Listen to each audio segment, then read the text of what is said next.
Lugares inusitados, perigosos ou até mesmo paradisíacos, porém fora do eixo tradicional do turismo. Destinos que não seriam sua primeira opção de viagem, é para onde nós vamos. Explorando suas histórias, curiosidades e encarando desafios a cada instante. Esse é o nosso objetivo. Eu sou Ricardo Maluf. Eu sou o Henrique Mendel e este é o Destino em Comum.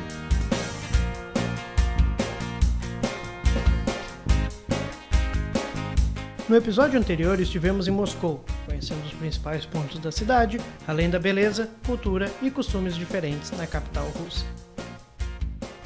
Kiev é a capital da Ucrânia e localiza-se no centro-norte do país, distante cerca de 100 km de Chernobyl. Recentemente, esteve nos jornais do mundo inteiro por causa dos protestos da população que transformaram em verdadeiro campo de batalha, além, é claro, dos conflitos atuais com a Rússia. Em nossa busca por destinos incomuns, viemos até aqui para conhecer a cidade que é o portão de entrada até Chernobyl.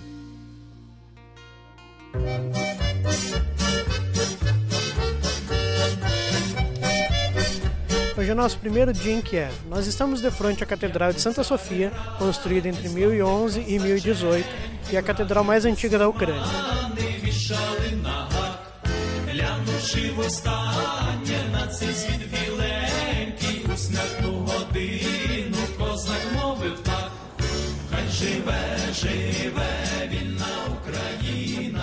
A primeira impressão que tivemos logo na chegada a Kiev é que esta é uma cidade diferente das demais.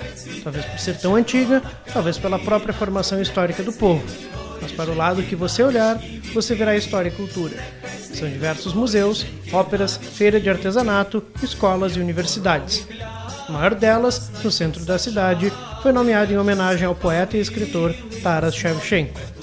Mas não apenas a universidade leva o nome dele, como também a maior avenida da cidade, um museu e uma praça.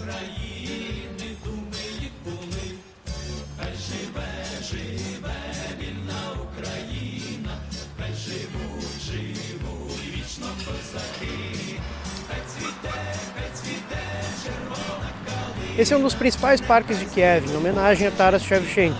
Essa praça é um dos principais pontos de cultura e lazer das pessoas da Ucrânia que se encontram aqui para correr e se divertir.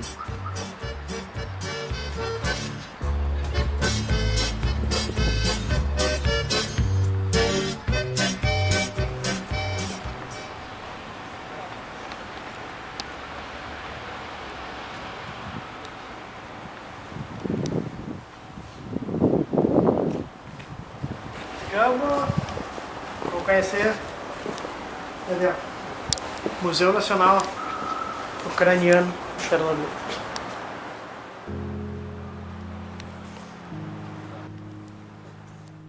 Já na entrada do museu nos deparamos com um relógio que marcava o horário exato do acidente.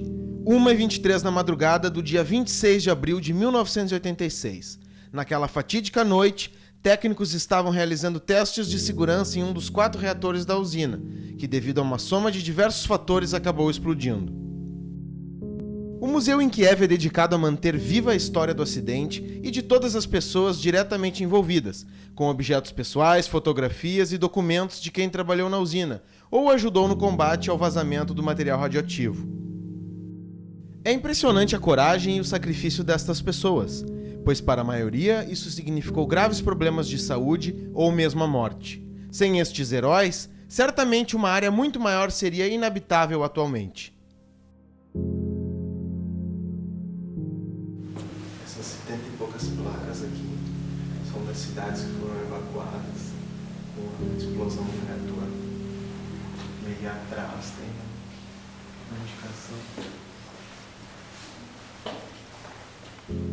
Com a explosão do reator, houve o lançamento de material radioativo para a atmosfera, em uma nuvem com quase 2 km de altura, que devido ao vento, acabou se espalhando e chegando na Escandinávia.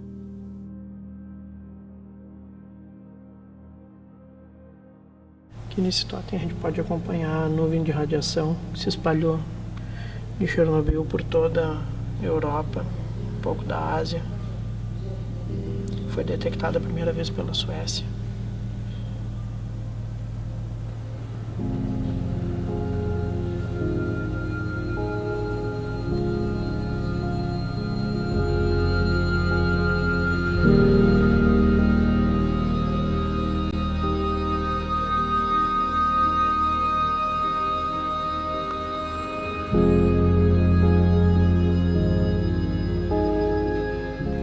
foi inaugurado, ele contava com cerca de 200 itens originais resgatados da região afetada pelo acidente, e hoje ele já conta com mais de 7.000 objetos que já foram desinfectados e que a gente tem a oportunidade de ver por aqui.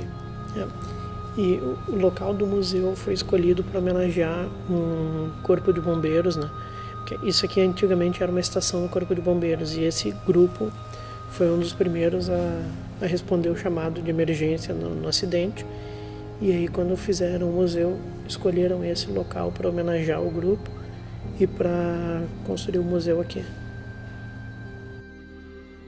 Mesmo pequeno, o museu é de extrema importância para que a memória das pessoas que se sacrificaram em nome de um bem maior continue viva.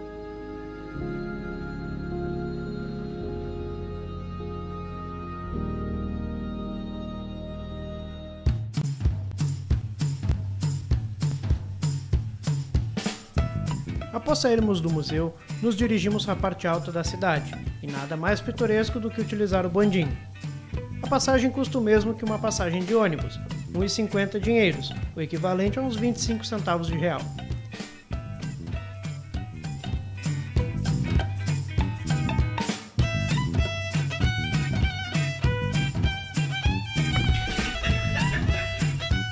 Havíamos combinado com o nosso anfitrião que ele iria nos levar para conhecer um bar local. My grandmother,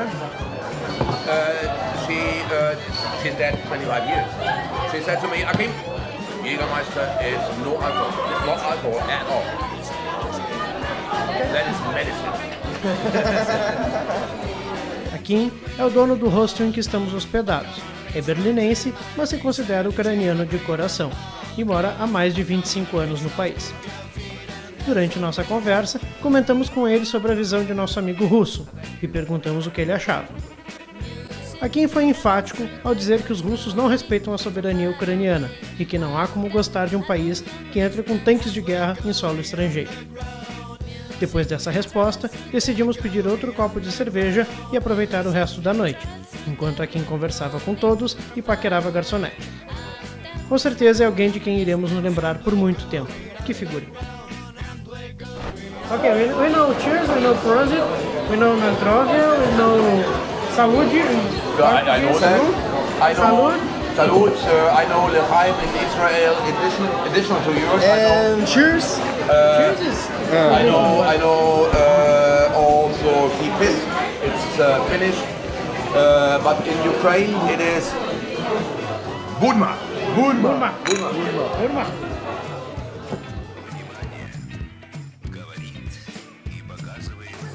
What's the name? This drink called in English helmet, in Russian language kaska. Casca. Ok. O primeiro copo daquilo ali é absinto puro. O segundo copo é um de grenadine, aquele mais clarinho. E o terceiro copo é uma mistura de ervas, tipo Jägermeister, com Sprite para dar as bolinhas assim e dar um negócio bacana, dar um efeito bacana. Mas é uma pedrada, é uma pedrada.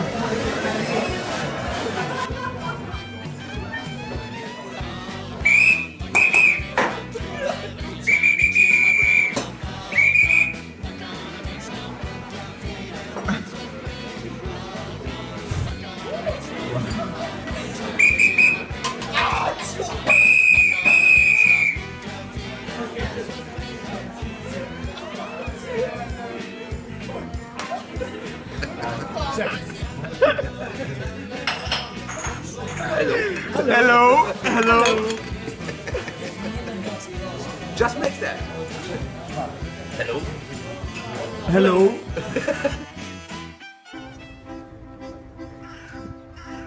Por aqui, o inverno é extremamente rigoroso e de uma hora para outra pode desabar uma nevasca de parar a cidade.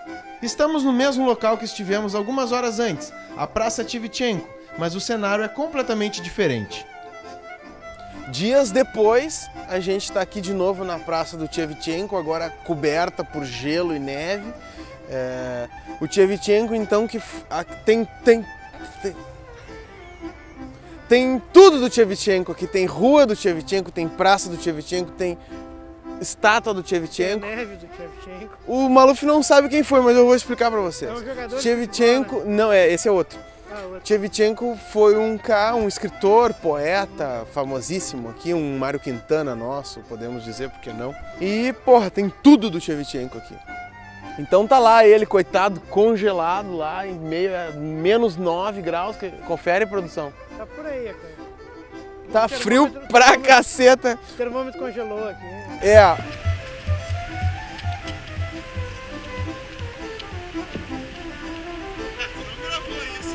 Isso aqui é uma biblioteca pública. E aqui tem os livros, ó. Que a galera vem. Aqui no caso acho que é uma bíblia, né? Mas enfim. E aí tem os livros aqui. Veio o tiozinho, pegou um, devolveu o outro. Culturalmente falando, é interessante a gente encontrar uma coisa assim aqui na Ucrânia, que a gente acha que é tão fora do eixo ocidental, né? Que tem tanta essa questão de dificuldade da língua, das pessoas serem fechadas e tal. E a gente encontra esse exemplo de divisão, assim, de conteúdo, enfim, de informação, né? De livro. A gente fica se perguntando às vezes, né? Eu me pergunto muito isso. Por que a gente não pode ter essas coisas, né, no nosso país? Porque não vai funcionar. Não sei. Nunca ninguém fez.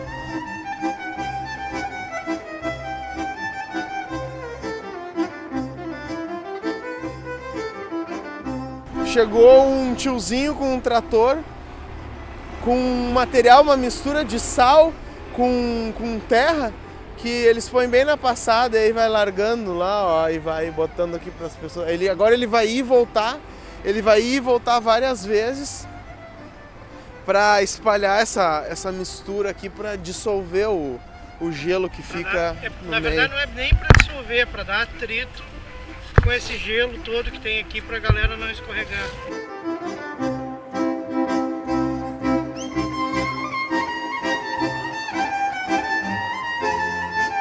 É claro que, como bons brasileiros, tivemos que brincar um pouco na neve também.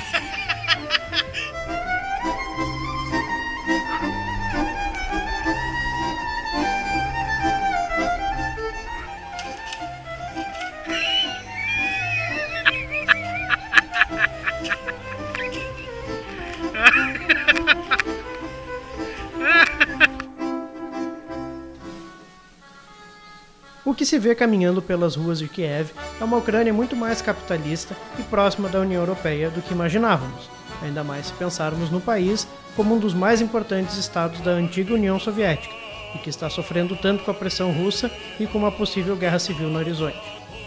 Caminhando pela cidade, vimos diversos locais com bandeiras da União Europeia hasteadas, demonstrando o apoio da população.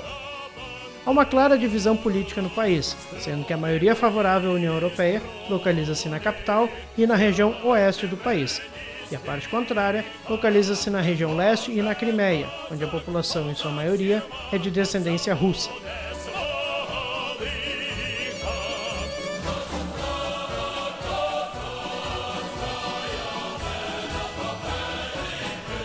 Aqui na Praça da Independência, também conhecida como Praça Maidan, é o principal local onde acontecem manifestações e protestos políticos. Passamos por aqui em um dia tranquilo, por isso é muito difícil de imaginar este local transformado em um campo de batalha, com tiros, barricadas e coquetéis Molotov voando para todo lado. A mais recente manifestação, conhecida como Euromaidan, começou no final de 2013, com o governo ucraniano suspendendo um acordo de aproximação com a Europa. Milhares foram às ruas para protestar, e à medida que as forças policiais reprimiam violentamente os manifestantes, mais e mais pessoas juntavam-se aos protestos. A espiral de violência foi tão grande que em pouco tempo o presidente Yanukovych renunciou, o que possibilitou ao novo governo retomar as negociações que aproximaram o país da Europa.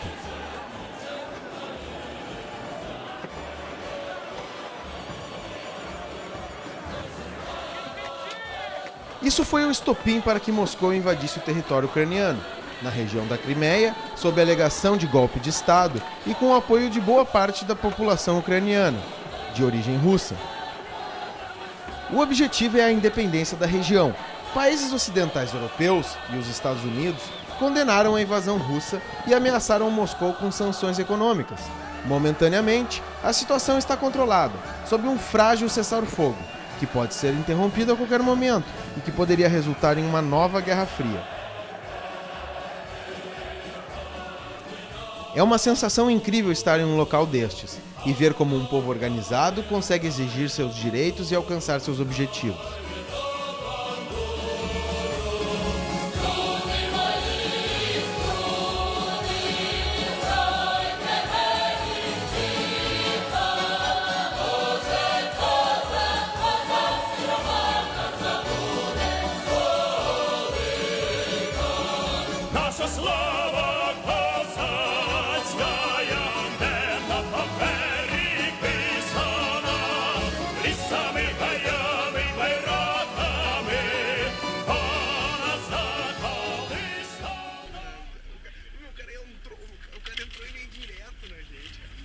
Diferente de outros lugares do mundo, em Kiev, o cobrador, no caso a cobradora, vem até você, o que facilita muito na hora de pagar a passagem, quando você está com pressa ou quando não tem dinheiro trocado para aquelas máquinas automáticas.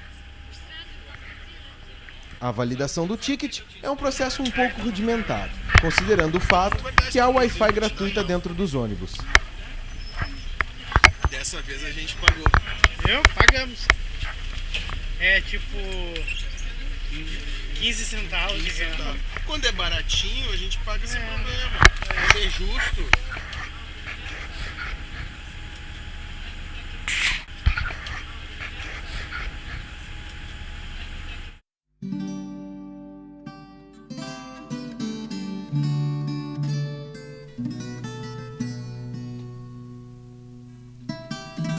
A estátua da Mãe Pátria foi erguida em 1981, em homenagem aos combatentes mortos na Segunda Guerra Mundial. A estátua e seu pedestal possuem mais de 100 metros de altura e apenas em aço foram utilizadas mais de 500 toneladas.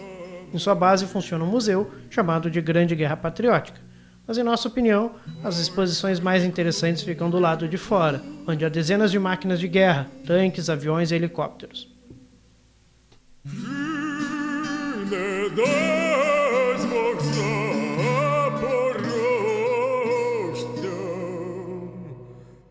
На рік потру, чи не дасть Бог запорожцям, хоч на рік потру. Наші шаблі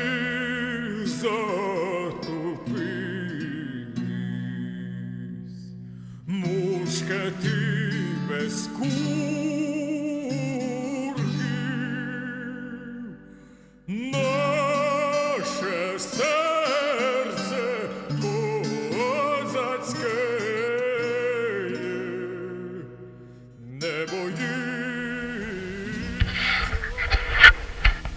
O que tá achando, Nenê? Tô achando que tá horrivelmente frio. Tô esquentando minha mão na luz.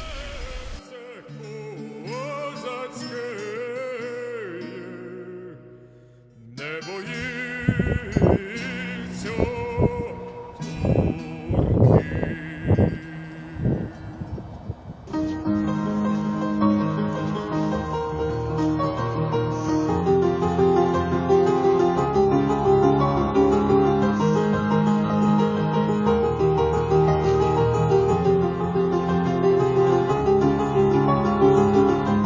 A impressão que o visitante leva da cidade é bastante contraditória. Ao mesmo tempo em que a situação atual do país não é das melhores, com uma possível guerra civil no horizonte, moeda desvalorizada e diversos problemas políticos, sociais e econômicos, a cidade possui uma estrutura invejável, com uma rede de metrô que atende bem a cidade, ônibus com Wi-Fi gratuito, equipamentos de limpeza urbana e de retirada de neves eficientes, estádios de ponta e incentivo à cultura. Dizem também que o sistema de saúde é eficiente, mas ainda bem que não precisamos testar. E não apenas isso, mas é uma cidade limpa, não se vê lixo nas ruas e o povo é educado e acolhedor. Exatamente o contrário do que esperávamos, em um país frio e com tantos problemas. Apesar de poucas pessoas falarem inglês, A vontade de ajudar e de atender bem era nitidamente expressa pelo sorriso no rosto e pela boa vontade ao falar a linguagem universal do viajante, a mímica.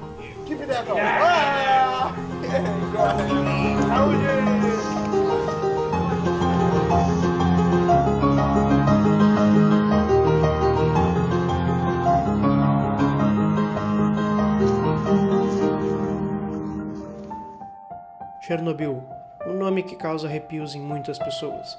Uma mistura de cidade fantasma e cenário de filme de terror. É uma cidade que foi evacuada por conta de um acidente nuclear que liberou uma imensa quantidade de radiação na atmosfera. É para lá que estamos indo, voltar ao passado e visitar uma cidade que está praticamente intocada há quase 30 anos.